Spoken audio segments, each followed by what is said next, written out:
Subay niyo po mga mainit na balitang sumasandigan ngayong huling Martes ng 2024. Madigong bagong taon po sa inyong lahat mga kakampi. Happy 2025 everyone. Naway nabigyan namin kayo ng mga mahabuluhang balita at totoong impormasyon. Live mula dito sa Luneta sa Maynila. Ako po si Max Castañeda. Ang tunay na estado ng Pilipinas nating mahal.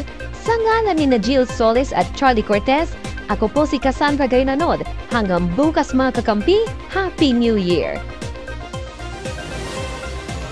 Happy New Year! Para po sa mas komprehensibo at mas mahabuluhan nating balitaan, ilalahat dito sa Sandigan, Pilipinas.